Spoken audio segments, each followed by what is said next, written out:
Corvette, America's sports car, characterized by power, precision, and performance. This is the story of perseverance and expert design, the harmony of power and style, and the creation of an American icon. This is the one and only 1963 split-window Corvette Stingray Coupe.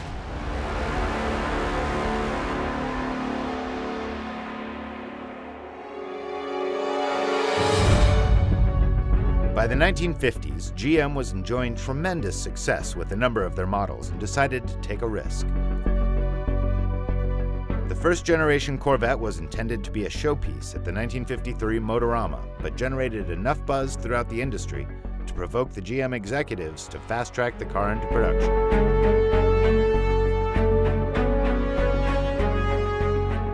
However, sales did not reflect the reception at the Motorama. The Corvette debuted in 1953, but it wasn't as warmly embraced as I think Chevrolet would like it to have been. It really was a little bit more basic than American buyers were used to, especially if they were paying that kind of money for a car. The 1953 Corvette was not in demand because of the six-cylinder engine. I mean, people loved the car. Everybody wanted it, but they wanted the performance because that was the big shift that was taking place. The design and engineering team took their time with the second-generation Corvettes, actually first introducing the Stingray concept car in 1959. Then, for the next 4 years, dubiously and meticulously crafted and perfected what would become the iconic 63 split-window coupe.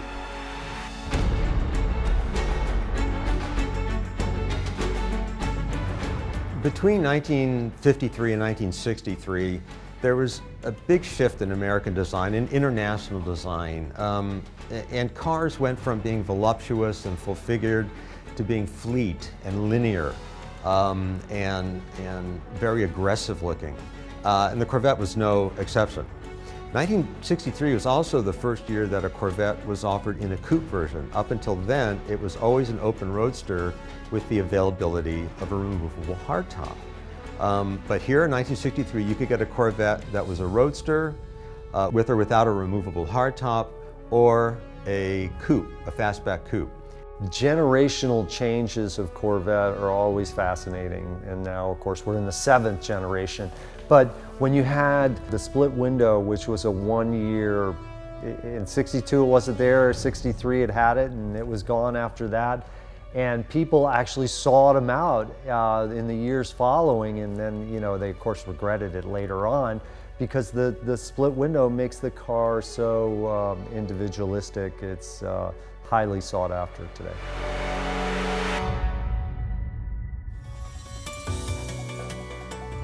Even with over 10,000 split-window coupes produced that year, they're still considered a great find today.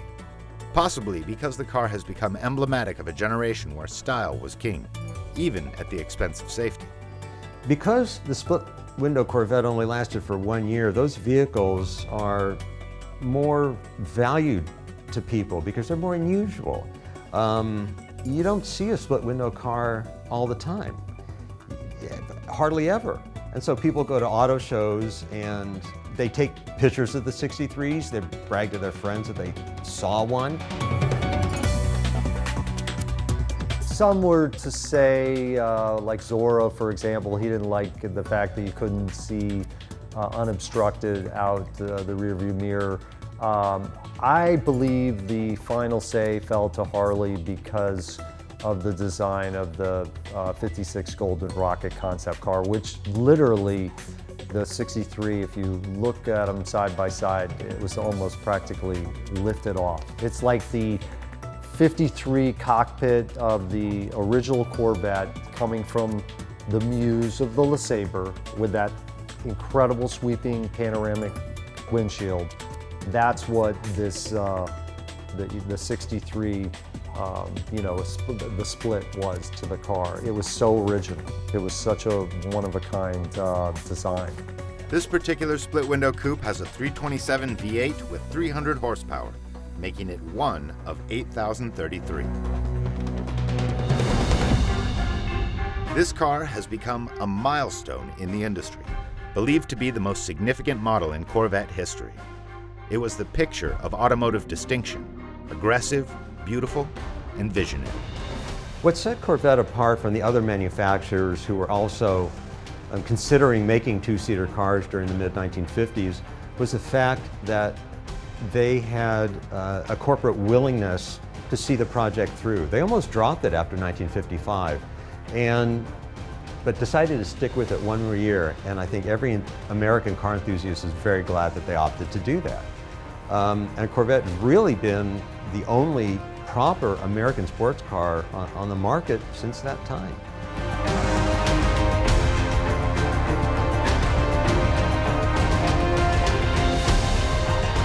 The 63 was an incredible powerhouse when it came to beauty and utility. It had the power and it had the grace, and that's what people want. That's what, when they're buying an American car in the early 60s, that car was a real head turner.